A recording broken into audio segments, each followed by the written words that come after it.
आज स्वतंत्रता दिवस है और प्रति वर्ष मेरा क्रम यही रहा है कि प्रातःकाल लाल किले पर जो कार्यक्रम होता है जिसमें झंडा अभिवादन के बाद देश के प्रधानमंत्री राष्ट्र को संबोधित करते हैं, उसमें मैं अवश्य जाता हूं और उसमें भाग लेकर के लौट करके अपने निवास पर भी झंडा अभिवादन का कार्य करता हूं और उसमें प्रमुखतः हमारे जितने यहाँ पर सुरक्षा के कार्य में लगे हुए लोग हैं वे भाग लेते हैं और कुछ प्रमुख मित्र भाग लेते हैं और उसके बाद कार्यक्रम समाप्त होता है। कार्यक्रम की समाप्ति के बाद मैं दो चार शब्द पत्रकारों को कह देता हूँ। आज उसमें एक बदल है कि मैंने सोचा कि जब हमारे समय में जो कई राज्यपाल थे उन्होंने भी यह इच्छा प्रकट की मेरे निमंत्रण देने पर कि वे भी आकर के भाग लेंगे और उनमें से कई आए हैं,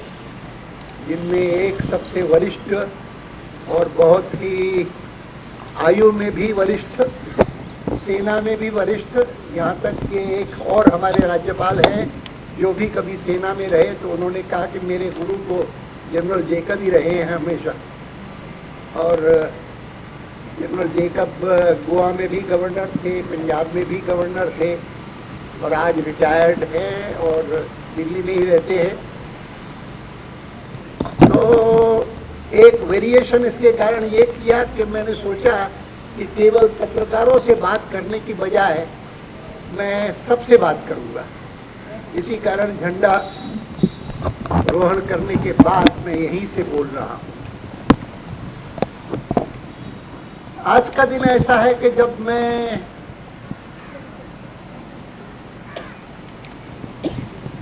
सभी देशवासियों को आपके माध्यम से स्वतंत्रता दिवस की शुभकामनाएं देना चाहूंगा। और मैं जब सभी देशवासियों को कहता हूं तो मेरे मन में कोई अपना है कोई पराया है ये भाव सर्वथा नहीं है। मैं तो अगर क्योंकि अभी अभी प्रधानमंत्री को सुन करके आया हूं तो मैं कहूंगा कि प्रधानमंत्री जी सहित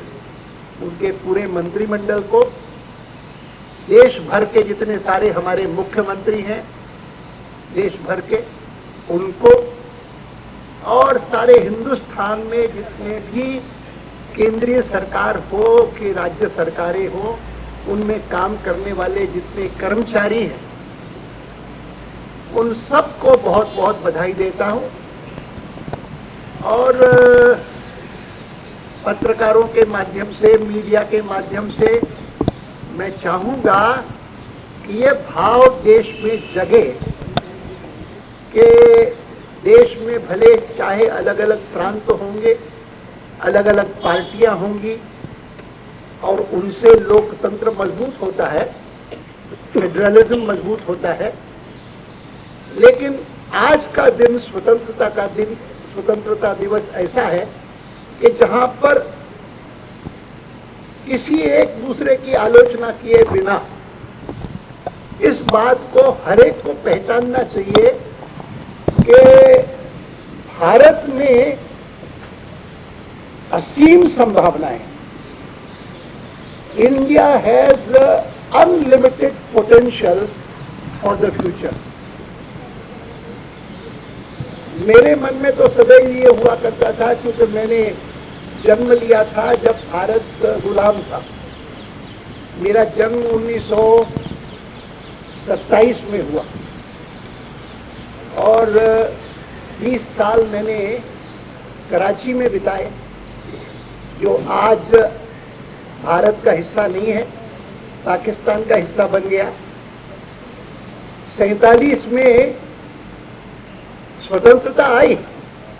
और जिसकी 20 साल तक हमारे मन में साध थी। मैं स्कूल में था, कॉलेज में था, तो मन में एक ही इच्छा रहती थी कि अब भारत अंग्रेजों की गुलामी से मुक्त कब होगा। और वो मुक्ति जब 47 में मिली तो दुर्भाग्य से उस मुक्ति के साथ साथ देश का विभाजन भी हुआ और विभाजन के कारण इतनी बड़ी संख्या में लोग बेघर हुए, इतनी बड़ी संख्या में लोग मारे गए और जो भी हो गया उसका मैं वर्णन नहीं करूंगा। इतना ही कहूंगा कि मुझे लगता था कि 47 में आज़ादी मिलने के बाद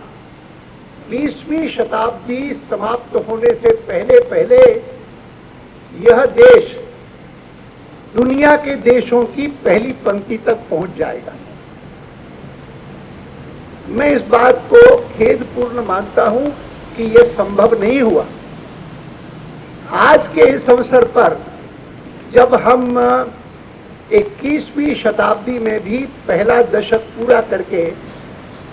दूसरे दशक में पहुंचे हुए हैं और आज प्रातःकाल के अपने भाषण में प्रधानमंत्री जी ने दशकों की बात की ज़्यादा, 1947 से लेकर के जितने सारे दशक थे उनके बारे में अपनी अपनी टिप्पणी करते रहे। तो मुझे लगा कि आज के इस स्वतंत्रता दिवस के अपने निवास के कार्यक्रम पर मैं भी दशकों की बात करूंगा और इतना ही कहूंगा कि यह जो दशक अभी पूरा होगा इसका उल्लेख प्रधानमंत्री जी ने किया कि पिछले 10 सालों में कितनी प्रगति हुई या कितनी कमियां रह गई, जो कुछ भी हुआ उसका वर्णन किया। मैं तो कहूंगा कि यह जब जिस दशक का उन्होंने उल्लेख किया वह 14 में पूरा होगा तो 14 से आरंभ होने वाला दशक वह सब प्रकार से भारत के इतिहास में अभूतपूर्व कैसे बन सकता है इसकी चिंता हम सभी करें, जिस भी क्षेत्र में हो, कहीं पर भी हो, तो इसकी चिंता करके और अपने अपने क्षेत्र में व्यक्तिगत रूप से और जिनको भी वो हम प्रभावित कर सकते हैं उनको मिला करके देश के हित में बेस्ट परफॉर्मेंस हम क्या दे सकते हैं। आज मेरे साथ कुछ कलाकार भी आए हुए हैं यहाँ पर इस कार्यक्रम में। कल शाम को मैं एक नाटक पर आमंत्रित किया गया था और नाटक पर आमंत्रित करने वाली जो बहन थी उसने कहा कि उसके प्रमुख पात्र हैं उस नाटक के कुलभूषण खरबंदा। आप जानते होंगे। मैंने कहा मैं तो फिल्म बहुत देखता हूँ इसीलिए ज़रूर जानता हूँ, लेकिन मुझे जानकारी नहीं कि वो नाटक के भी कलाकार हैं। लेकिन मैं गया था और रात्रि को मैंने उन्हें भी निमंत्रित किया। मैंने कहा आप भी लोग आ जाइए इस कार्यक्रम में, वो भी आ गए हैं। तो मैं पत्रकारों के माध्यम से, मीडिया के इन भाई बहनों के माध्यम से मैं देश भर को कहना चाहूँगा कि हर एक अपने अपने क्षेत्र में ऐसा कार्य करे कि कोई उन पर अंगुली न उठा सके कि ये कोई स्वार्थवश कर रहा है। आज प्रातःकाल के कार्यक्रम में मैं जब गया था तो मेरे बगल में एक नेवी के पुराने अधिकारी बैठे थे। उन्होंने मुझसे पूछा कि आडवाणी जी इन दिनों में पुस्तक कौन सी पढ़ रहे हैं आप? मैंने कहा एक कल ही पुस्तक मुझे मिली है, रात्रि को मैंने पढ़नी शुरू की है, पूरी तो नहीं पढ़ी है, लेकिन कहो विषय क्या है उस पुस्तक का? मैंने कहा उस पुस्तक का विषय है ब्लैक मनी, डर्टी मनी, ये शब्द है उस पर, डर्टी मनी उस पुस्तक का शब्द है। और मैंने उन्हें कहा कि वो कोई कम्युनिस्ट नहीं है, वो लेखक जो है वो कम्युनिस्ट फिलॉसफी के खिलाफ है। वो कैपिटलिस्ट कहता है कि मैं तो कैपिटलिज्म के पक्ष में हूं, लेकिन उसका जो थीम है वो ये है कि कैपिटलिज्म के पक्ष में होते हुए भी, कैपिटलिज्म को अच्छा मानते हुए भी, मैं मानता हूं कि कैपिटलिज्म को स्वीकार करने वाले लोग अगर एथिक्स और मोरालिटी को स्वीकार नहीं करेंगे और करप्शन करते रहेंगे तो फिर कैपिटलिज्म बदनाम होगा और अन्य विचारधाराएं शायद लोकप्रिय हो जाएंगी। मैंने इतना ही उनको कहा, क्योंकि मैंने पूरी पुस्तक तो देखी नहीं, थोड़ी बहुत देखी है। मैं चाहूंगा कि हम में से एक एक व्यक्ति, एक एक समूह, जिन जिन का मैंने नाम लिया है, वे सब इन बातों को, इन तथ्यों को मन में स्वीकार करके और 21वीं शताब्दी के बारे में और 21वीं शताब्दी में भी जल्दी से जल्दी भारत दुनिया की पहली पंक्ति में कैसे पहुंचे, इसका संकल्प करें और ऐसी स्थिति अवश्य लाएं कि जिसमें थोड़े ही दिनों में सारी दुनिया इस बात को मानने लगे कि 20वीं शताब्दी रही होगी पश्चिम की,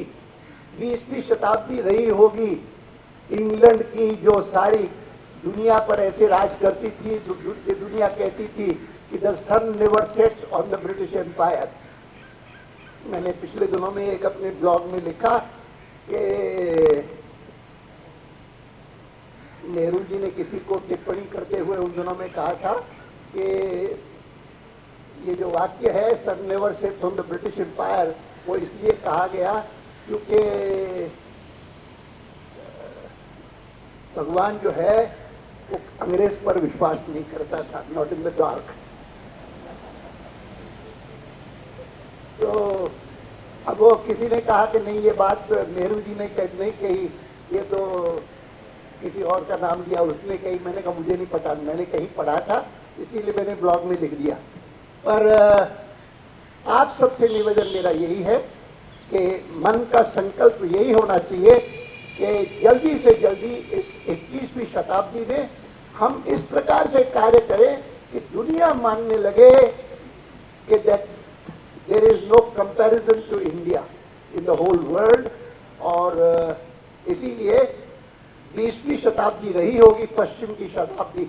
लेकिन 21वीं शताब्दी निश्चित रूप से भारत की शताब्दी बनेगी। यह स्वीकृति सारी दुनिया में हो जाए, यही आपसे निवेदन है।